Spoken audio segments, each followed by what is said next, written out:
Hello, everyone, and welcome to Healthy at Work. My name is Catherine Wilcox, a workplace health specialist with a big passion for helping people thrive at work. From the home office to the corporate office, from the assembly line to the front line, I've got you covered here for your healthiest life at work. Now let's dive into today's show. Hi, everyone. It's Catherine. I just wanted to do a content warning for today's show. We're talking about childhood wounding in this episode of Healthy at Work. And anytime we talk about our early childhood, particularly experiences of trauma, that might stir up distressing feelings and emotions. So, want to encourage you as you listen to this episode to think about seeking support if you need to after you give a listen, and just to give you a sense of what to expect. I'm not going into graphic details, not sharing any details of trauma experiences or stories or anything like that, but we do talk about different patterns of attachment today and different experiences that we may have, mostly related to emotional neglect and the emotional impact of trauma that can show up in the workplace. So, wanted you to be equipped with that going in, and hope you'll find a lot of value in today's show. Hello, everyone, and welcome to another episode of Healthy at Work. If you're new here, I want to welcome you to the show. My name is Catherine. I'm a workplace health specialist that loves exploring different ways that we can all be healthier and happier going about our working lives. And today's topic is really near and dear to my heart. My background is in mental health. I've been a mental health clinician for over 20 years now. And one of the things I think we often fail to pay enough attention to, and I would include this on an individual level, so for ourselves, but also in our workplaces. So, something that I think employers need to pay better attention to as well is the impact of childhood wounding on the way people are showing up in the workplace and why it can be so hard for certain individuals to shift their workplace behavior.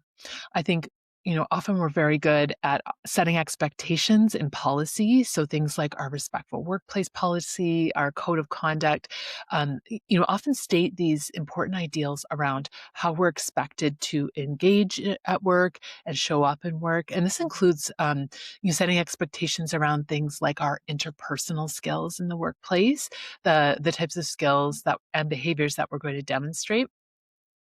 And something that I think we often fail to examine in ourselves, and then also fail to consider when we're thinking about why other people might be showing up the way they are in the workplace, if there's some difficult interpersonal behavior, is what is driving that and what might be making it really difficult for people to actually change their behavior.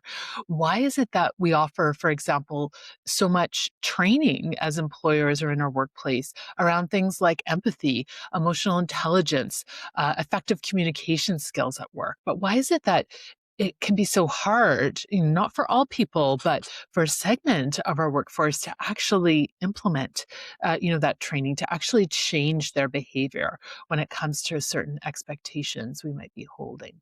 And I think that, examining again, what are some of the beliefs, what is some of the wounding that might even not be conscious to the person, that's exhibiting certain behaviors in the workplace, that we need to really take into consideration and look at.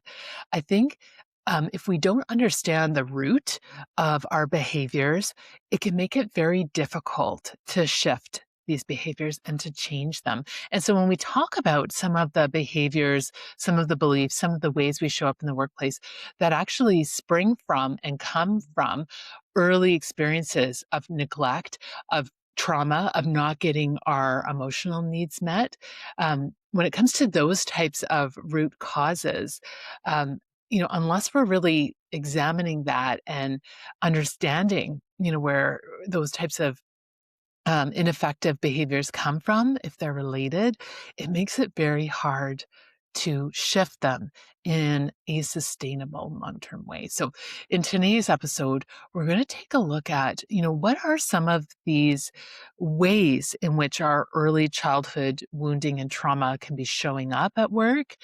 How does that manifest in behavior? What are some of those root causes? And then at the end of the episode, I'm going to talk a bit around if you're noticing these types of behaviors in yourself, how do you go about shifting them? How can we begin to change and examine, what is going on, for us so that we can show up in a more effective way, not only in the workplace, but in our lives? So, to start off this conversation, I think it's worth talking a bit about what childhood wounding is and what are some of the needs when they go unmet in early childhood can create problems for us in terms of the way we approach other people and the world around us as we, you know, mature and grow and eventually, for many people enter the workforce. So, as young children, some of the basic needs that we all have are, things like security, safety, to be seen and heard and understood. These are some of the needs that form the basis for what we could call secure attachment, right? Where, people are able to um, function independently, but also rely on other people. So there's a sense of trust, that others can be trusted, that the world can be trusted, that the world is a safe and good place. Basically, it's not about putting on rose-colored glasses and not being able to evaluate risks, but there's a foundation of trust and safety in relationships, and that comes from experiencing, a sense of safety, predictability, reliability, um, being able to have our emotional needs seen and heard and understood by our caregivers. So when we experience something like childhood neglect, abandonment, trauma, and that could be, physical trauma, emotional trauma, it could be sexual abuse and trauma as well. This can, really fundamentally shake us and interfere with that development of a worldview that, again, sees people as basically good and sees the world around us as a safe and basically good place as well. It also creates a more stable sense of self-worth, right? If we have people attuning to us and attending to us and, seeing us and trying to understand us, this, is very good for our neurological development, for developing this sense of, stability and steadiness within ourselves that we need to engage with the world and we need to engage with relationships as well. So people with this type of secure attachment, tend to show up in the workplace with a good sense of boundaries, right? They're able to value their needs as well as the needs of other people. So there's not a sense of trying to dominate and control. There's not a need for that, nor is there sort of a self-abandonment that we can see with other types of attachment styles, which I'm going to talk about in just a moment. Also, when our attachment is secure in childhood, we're able to also receive feedback about ourselves in a way that doesn't devastate us. So if somebody has a piece of feedback for you, and you have a secure attachment style, you're probably not going to have a big reaction or a trigger, to that. You're going to probably hear it and evaluate it, and you might take it into consideration, right? It actually might change your behavior. There's this sense of being able to work independently. So feeling, confident in ourselves, in our ability to initiate things, get started, ask for help. However, there's not a hyper sense of independence. So there's also the ability to work in a team environment too, right? With other styles of attachment, sometimes we see the need to either do it all ourselves, to, rely exclusively on ourselves, or there is almost like a codependent style of behavior where we're not able to, take initiative. We really need to be tuned into what everyone else is doing. So the secure attachment, there's that sense of balance that we tend to see. And we also see people with secure attachment styles engaging a little less in, power plays and power struggles in the workplace, as well as people pleasing behaviors. And this reflects the more stable sense of self-worth and self in general that secure attachment tends to provide.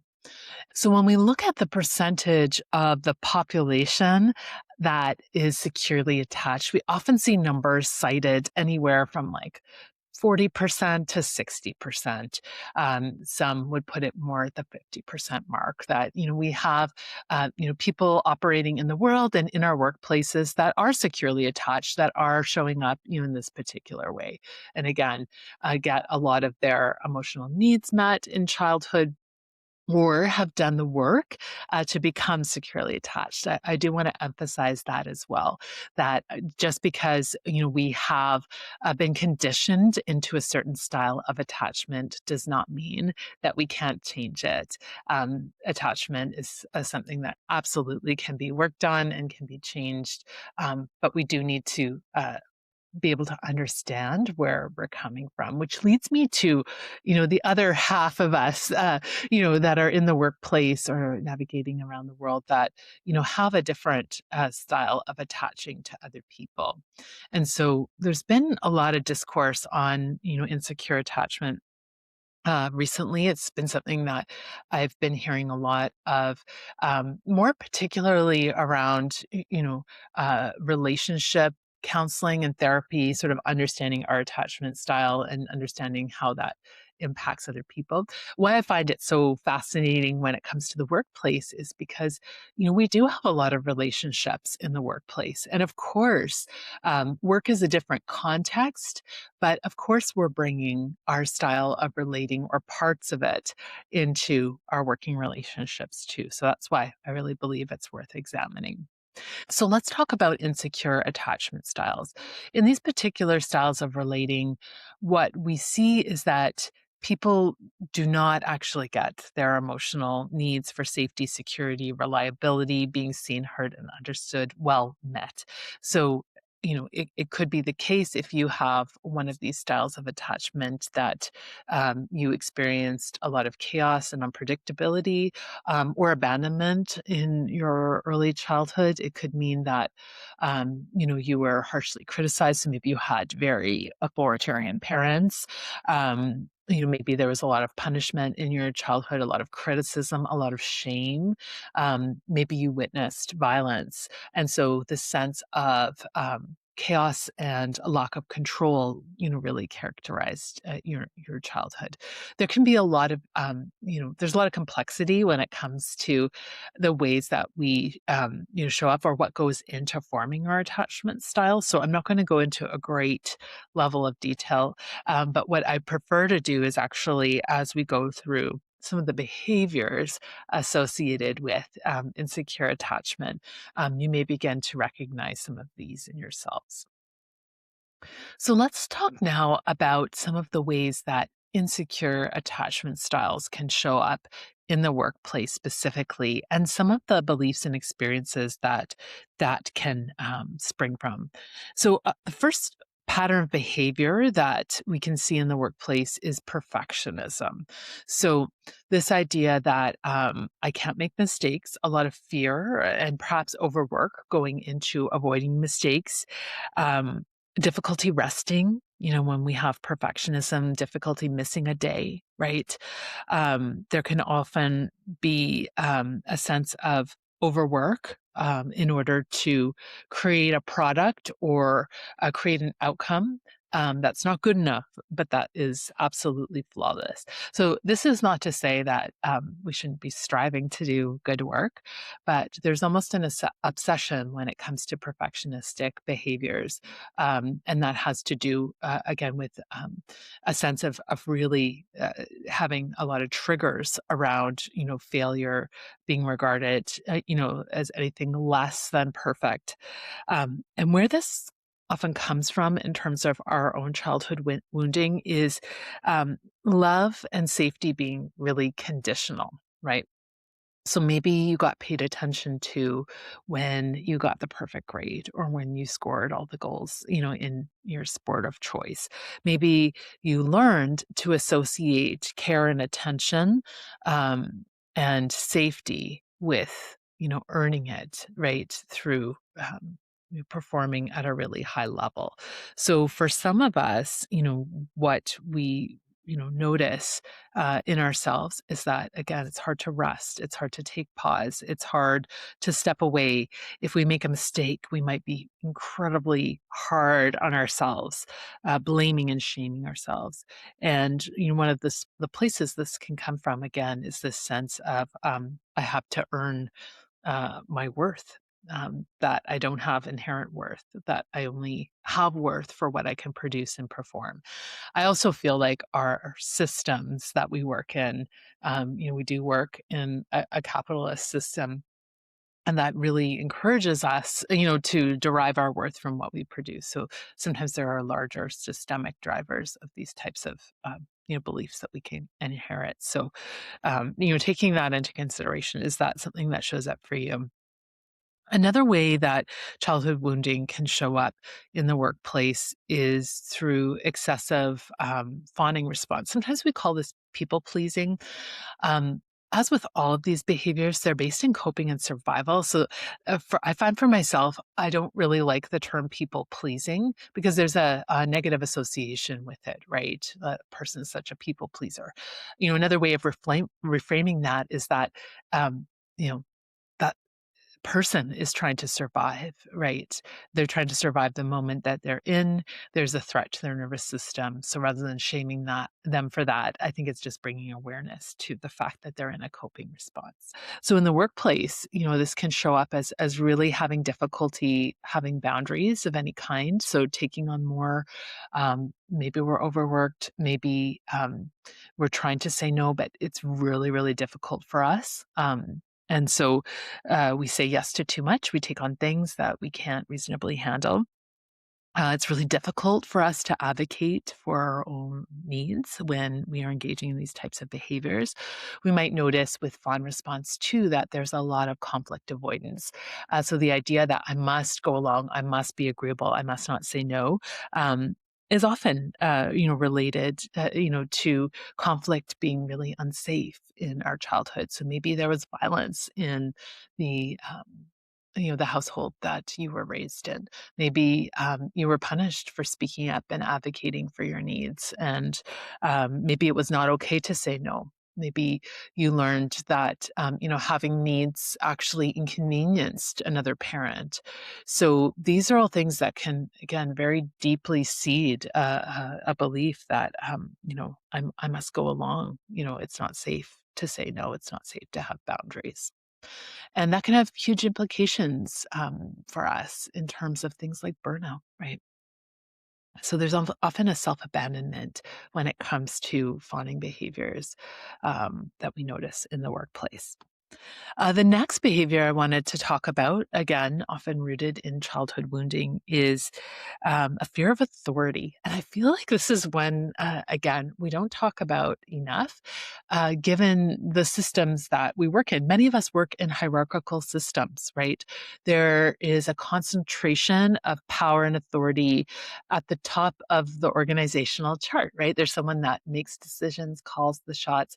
Now, hierarchies, can function in different ways. Some organizations, try to level that power structure and system. Some, function very much in a top-heavy way. And for some employees, this can really trigger childhood wounding around authority, particularly if we were raised in households where we were socialized to fear authority, when we were punished for challenging authority. So one of the root beliefs here is like, I'm going to be in trouble or I'm in trouble.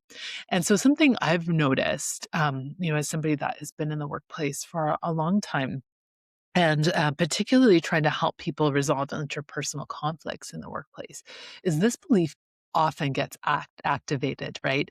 And we see it show up in all kinds of different narratives. And sometimes we see as part of this, so there's the fear of authority aspect of this, where it's like, I don't want to be in trouble, or if I made a mistake, I'm going to be in trouble, I'm going to be fired. Anytime, you're invited to a meeting with somebody with authority, there's the assumption that something bad is going to happen or that we're in trouble, right? Often touches on that wounding that we have. This can also activate, for those of us that maybe have a sense of rebelliousness that, developed, or defiance that developed in reaction to authoritarian parents or experiences in our childhood, right, related to authority, where there can be almost like a spitefulness and a rebelliousness against authority too that can show up that might actually not have very much to do with the workplace that we're in, but is really a trigger to our own beliefs, our own experience, right? Having to survive by challenging unjust systems, or unjust family systems, even, right? So that's some of the relationship we can have with authority. And I think it's always worth examining, for ourselves. Are any of these beliefs or experiences things that are familiar to me? And how do I hold them today? As I mentioned, many of us, either are securely attached or we've done the work to become more securely attached. So these types of behaviors might not be activating for us any longer. But for some of us, they might be pretty alive and well, or they can get poked at, right? Depending on the situation. So good for us to have that awareness. So the next behavior I wanted to take a look at is, a whole host of behaviors we could put under control issues. And I laugh saying that because I know it's almost like a phrase that's known, in our vernacular language around like that person has control issues, right? Which is kind of code for difficulty trusting other people. So how does this show up? Micromanagement, right? Many of us can see this sometimes in our leadership where there is not a lot of trust given that, we're going to do the thing that we can go off and do it well without somebody looking over our shoulder. This can show up as somebody that has a really hard time delegating. There's this idea that I do it best. No one can do it as good as me. I have to do it or it's going to fall apart. Things are going to fall apart without me. Only me, right? I'm the only one that can do this. And so where does this kind of come from, or where can it come from? For many of us, that had childhoods where, we had to be hyper independent, or perhaps we had to function as the parents in our family system. We're kind of used to being the ones that take it on and do it for ourselves because no one else is going to do it. Maybe we couldn't trust the adults around us to reliably provide certain things to us, even for our basic needs. So there's this idea that, you know what, I have to do it myself. I'm the only one. So there's this hyper independence we see where, sometimes over time we've learned to really minimize our own needs because we had to, again, to survive. So that can manifest as a real difficulty in our adult lives and our working lives, asking for help, right? Handing it over, letting other people do their share. We kind of take it on and take it on and take it on because that's a role we may have had to assume very early in our family system. And it's one that we still might be enacting and reenacting today. So, control and difficulty with trust. The last one I wanted to touch on today is avoidance behaviors. So, avoidance. Is something that can manifest in the workplace as kind of numbing out, checking out, avoiding difficult conversations, dealing with conflict by avoiding it. There's this idea that, it gets too hard and then I have to evacuate. I have to evacuate my body. I have to evacuate this environment. There's a sense of low tolerance for distress and for even feeling things like your own body and your own feelings. And that can be very threatening when we have experiences, for example, of early childhood neglect. No one was tuning into us, no one was paying attention to us. So we kind of just learn to do that to our own selves, right? And so, there can be almost like a numbing, right? That folks that have this experience of, neglect and abandonment in childhood learn to develop as a way of kind of, being able to minimize feeling. So any feeling, whether that's anxiety or difficulty or, any vulnerability, can really be perceived as a threat because again, we learn not to be accustomed to experiencing our feelings, taking them seriously. We don't learn attunement, right, when we're emotionally neglected, for example. So it becomes really difficult to attune to ourselves and to tolerate, emotional distress. So it becomes easier. And again, this is not about blaming and shaming ourselves or other people for these patterns. This is often rooted in survival based behavior. So, we kind of just numb out and check out. Or there's a sense of learned helplessness that can manifest around this too. This sense of, I give up. I don't know. So people become very disengaged in the workplace. And so perhaps you can see after reviewing that list, again, how complex human behavior can truly be. And, for some people, how deeply rooted that can be in our early learning. And so what do we do if we recognize some of these behaviors in ourselves? I know I certainly do. And I'm somebody that has been working on myself and has been supporting others to do so for over 2 decades now. So the journey to healing attachment and the journey to identifying some of these core wounds and beginning to heal them, it's not a one and done. It's not a quick fix for most of us. It's something that requires awareness and effort. And so if as you've been listening today, you identify any of these patterns in yourself, I wanted to wrap up by giving you some ideas of how to begin working with them. And as an employer, I'm also going to provide some ideas around how we can be increasingly sensitive to the fact that, again, when it comes to our employees' behavior, there might be more going on than meets the eye. So, for individuals, what can we do? First of all, beginning to acknowledge and recognize the pattern. I believe this is always the first step in healing, right? To be able to make what is not conscious. And so some of us are able to do this by engaging in very critical self reflection. Maybe we go to therapy, maybe we do journaling, maybe we have people we trust or spiritual practices or other practices like mindfulness that really encourage us to explore, investigate, and understand, our behavior. That's one route. The other route, which many of us will encounter in life, is someone points out something to us about our behavior.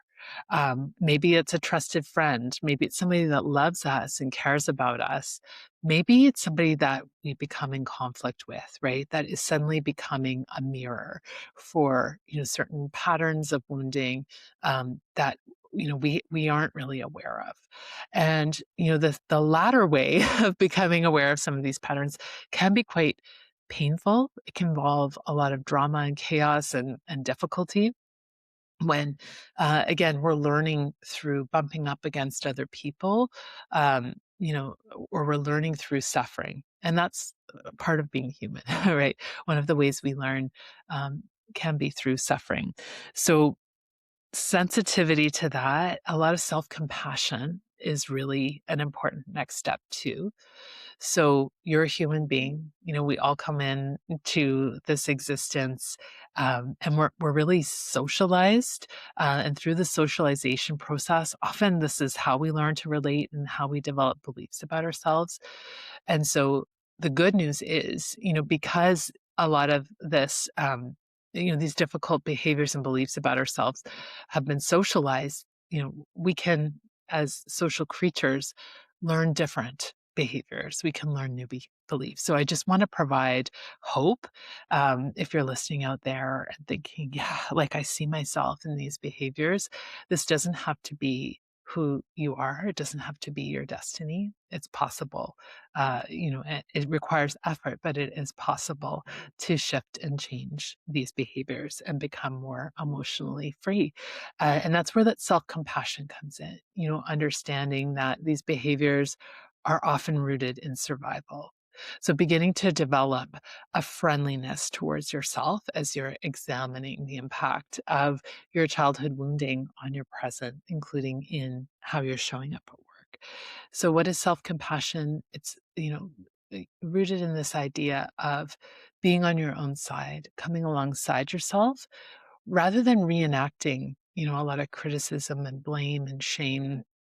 It's understanding that, this is hard, this is sensitive. It's understanding the impact of our experiences on us today and moving forward with a sense of kindness and accountability. And I think what we often find when we begin practicing, self compassion is a lot of concern around, am I just going to be making excuses for myself? Or if I'm really kind to myself, does it mean that I'm no longer going to be motivated to change? And what we find is actually the opposite. The more self compassion we apply, the easier it is to take accountability. The easier it is actually to transform our behaviors because we're not trying to shame ourselves into changing, which never really works that well. So awareness, either awareness, from self-reflection or the awareness that comes from our relationships relating to others and noticing how some of these patterns are showing up, applying that self compassion and then seeking support. Support looks differently for each of us, right? Some of us might engage in things like counseling or therapy, and there are different types of therapies and approaches that really target a lot of this wounding that are very effective. And I encourage people to seek out what works best for them based on who they are and what their needs are. There are other paths as well. There are a lot of self healing techniques that people find very useful and helpful too. So begin the journey, begin that journey of seeking that support because, again, attachment patterns, childhood wounding can shift and change. Now, as an employer, if you're listening out there and you're somebody in HR or you're a leader, or you're somebody responsible for leading an organization, and you're thinking, okay, yeah, I can identify that in some of the workplace situations I might have supported in the past. There's a lot going on for the person. So, how do I be sensitive to this? Like, what does this look like? Something I really encourage all organizations to take into consideration is doing some kind of trauma informed or trauma sensitive training, right? Understanding the impact of trauma on people's nervous systems can be very helpful. And there are a host of different strategies, approaches, things that can be done to bring more trauma sensitivity into the work that you do in your workplaces. And depending on what you do for work, this can also benefit the populations, the people you serve, if you are, providing public services or human services. So, increasing an organization's capacity to understand trauma, including the trauma of early childhood neglect or abuse or wounding, can be very effective and helpful. So, taking that lens, understanding how people's nervous systems function and work, when, they're under threat or a lack of safety can be really important. Now, I often get the question, but Catherine, like we're a workplace, right? Is it really our job to force people to do their, therapy work? Like, what is the role of an employer, right? Because we can't, it feels invasive, right, to kind of come in and I'm not suggesting at all that, you start asking people about their childhood trauma or, activating people in that particular way. However, something I think that's really important if we offer workplace training or learning, for example, or if we are supporting a really difficult situation in performance management, for example, or maybe something is happening through a respectful workplace process and we're seeing certain behaviors that are shifting, is to really examine what type of training or remedy or coaching is being provided. And again, does it have trauma sensitivity embedded into it? Does it have complexity? This is really important around human behavior change. Understanding that, offering again, like the 1 hour seminar, offering information to employees and expecting them to change their behavior when we have, some of these, deeply rooted subconscious beliefs happening is probably not going to be effective because it's just providing more information, just providing more information. But what it might not be providing is the support the trauma-sensitive support for people to actually change their behavior, which probably is going to involve more labor, right? It's probably going to be involving leadership, other key people in the organization showing up in an emotionally regulated way.